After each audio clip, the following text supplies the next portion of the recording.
ಪಕ್ಷಗಳ ಮೇಲೆ ಈ ಮೂಢ ಪಾದಯಾತ್ರೆ ಮಾಡಿದ್ರಿ, ಈ ವಾಲ್ಮೀಕಿ ಹಗರಣದ ಬಗ್ಗೆ ಎಷ್ಟೆಲ್ಲ ಚಳವಳಿ ಮಾಡಿದ್ರಿ, ವಕ್ಫ್ ಹೋರಾಟ ಮಾಡಿದ್ರಿ.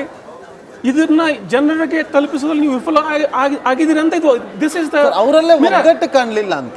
This is the mirror. ಎರಡು ಪಾದಯಾತ್ರೆ ಮಾಡಿದ್ರಿ ಗೌಡ್ರೆ, ಅಶೋಕ್ ಗೌಡ್ರೆ.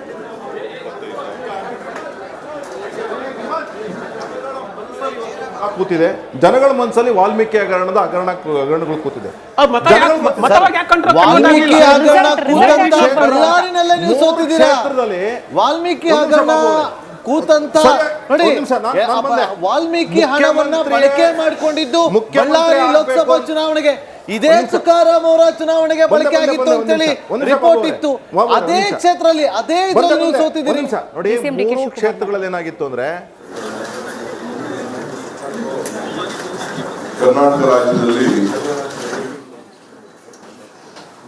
ಇವತ್ತು 2028ರ ಚುನಾವಣೆಯ ದಿಕ್ಸೂಚಿಗೆ ಕರ್ನಾಟಕ ರಾಜ್ಯದ ಮಹಾಜನತೆ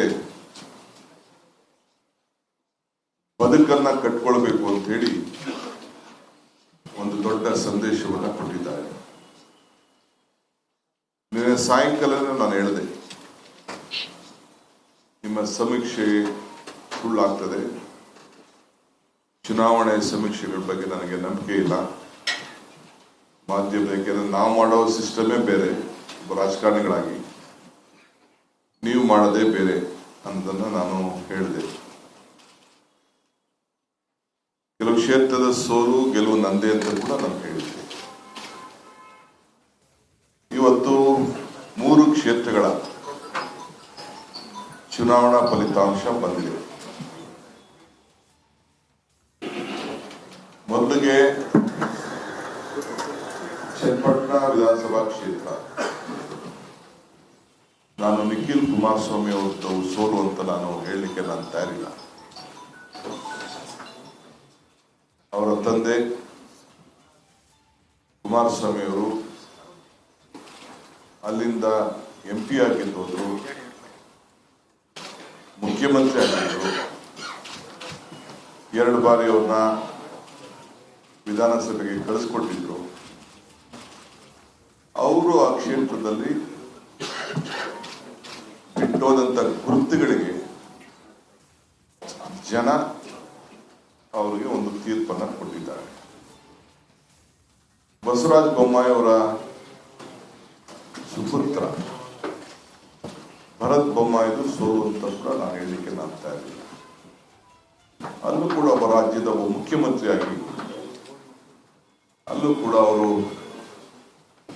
ಆ ಜನರನ್ನ ನೋಡ್ತಾ ಇದ್ದಂತ ಪ್ರೀತಿ ಭಾವನೆ ಗಮನದಲ್ಲಿಟ್ಕೊಂಡು ಕಳೆದ ವಿಧಾನಸಭೆ ಚುನಾವಣೆಯಲ್ಲಿ ಅಲ್ಲಿ 30,000ಕ್ಕೂ ಹೆಚ್ಚು ನಮ್ಮ ಅಭ್ಯರ್ಥಿ ಸೋತಿದ್ರು.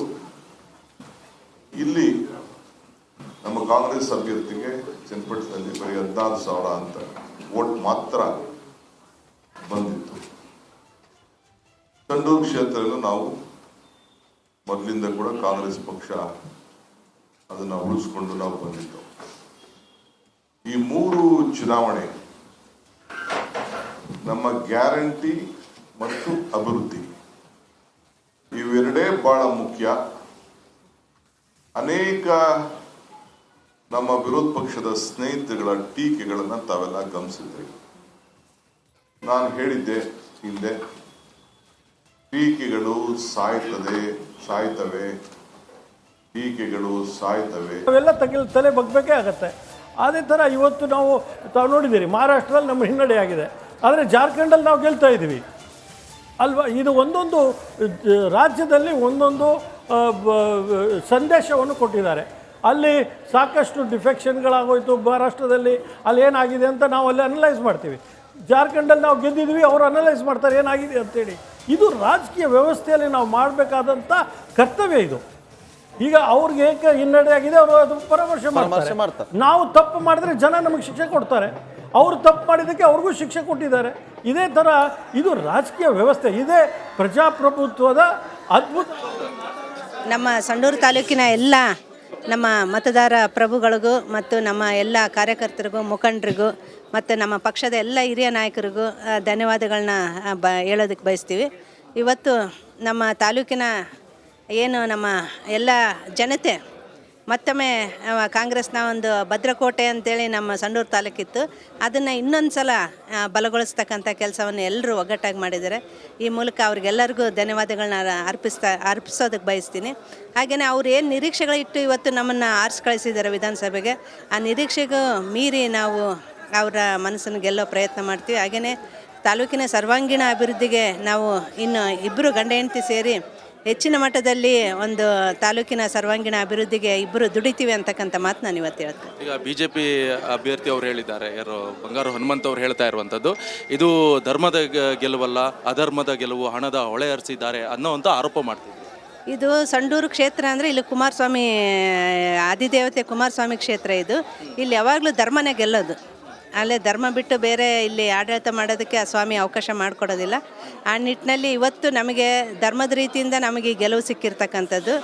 ಅವರಿಗೆ ಯಾವುದೇ ರೀತಿಯಾದ ಒಂದು ತಮ್ಮ ಸವಾಲನ್ನು ಸ್ವೀಕಾರ ಮಾಡೋದಕ್ಕೆ ಒಂದು ಸರಕು ಬೇಕು. ಅದಕ್ಕೆ ಎಲ್ಲರ ಮೇಲೆ ಈ ಥರ ಆರೋಪಗಳು ಪ್ರಾರಂಭದಲ್ಲಿ ತಾವು ಗಮನಿಸಿರ್ಬೋದು. ಇಲ್ಲಿ ಅಭಿವೃದ್ಧಿ ಕೆಲಸಗಳೇ ಆಗಿಲ್ಲ, ಇಲ್ಲಿ ಶೂನ್ಯವಾಗಿದೆ ಅಭಿವೃದ್ಧಿ ಕೆಲಸ ಅಂತಕ್ಕಂಥದ್ದು. ಇವತ್ತು ಅಭಿವೃದ್ಧಿ ಕೆಲಸ ಆಗಿಲ್ಲ ಅಂದರೆ ಇವತ್ತು ಮತದಾರ ಮತ್ತೊಮ್ಮೆ ನಮಗೆ ಆಶೀರ್ವಾದ ಮಾಡ್ತಾ ಇರಲಿಲ್ಲ.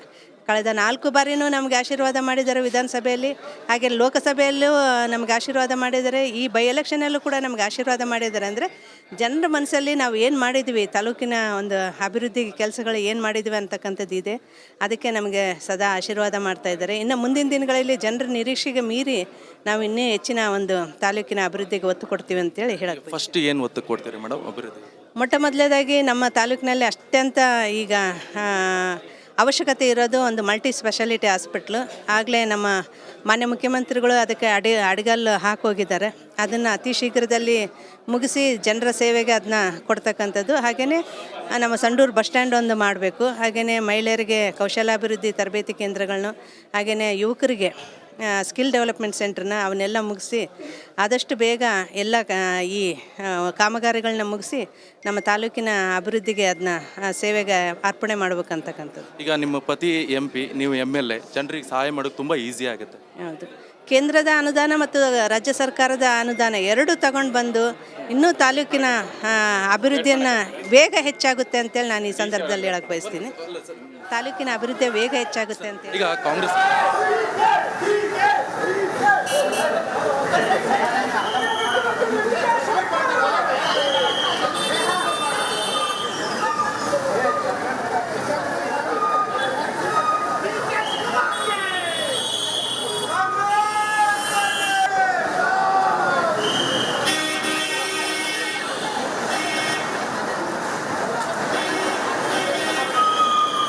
PK ಶಿವಕುಮಾರ್ ಅವರು ಈಗ ಅಲ್ಲಿ ಆಗಮಿಸ್ತಾ ಇರುವಂಥ ದೃಶ್ಯವನ್ನು ಗಮನಿಸ್ತಾ ಇದ್ದೀವಿ.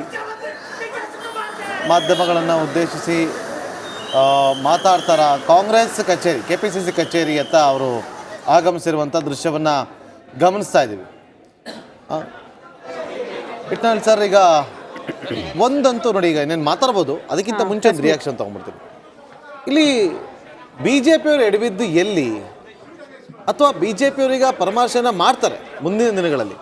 ಆದರೆ ಒಂದು ಅಭೂತಪೂರ್ವ ಗೆಲುವು ಸಿಕ್ಕಿದ್ದು ವಿಧಾನಸಭಾ ಎಲೆಕ್ಷನಲ್ಲಿ ಕಾಂಗ್ರೆಸ್ಗೆ. ಅದನ್ನು ಸವಾಲಾಗಿ ತಗೋಬೇಕಿತ್ತು, ಆದರೆ ಎಲ್ಲೋ ಒಂದು ಕಡೆ ತಗೊಂಡಿಲ್ವಾ ಅಂತ ಅನಿಸ್ತಿದ್ದೇನಾದರೂ? ಇಲ್ಲ, ಈ BJP ಪರಾಮರ್ಶೆ ಆತ್ಮಾವಲೋಕನ ಏನೇನು ಮಾತಾಡ್ತಿದ್ದೇವೆ ನಾವು, ಅನೇಕ ಆಯಾಮಗಳಲ್ಲಿ ನೋಡ್ಬೇಕು ನಾವು ಇದನ್ನು. BJP ಪಕ್ಷ ಈ 40% ಒಂದು ಆರೋಪವನ್ನು ಎದುರಿಸಿ ಸೋತಾಗ, ಆ ಸೋತ ನಂತರದ ದಿನಗಳಲ್ಲಿ ಏನು ಆತ್ಮಾವಲೋಕನೆ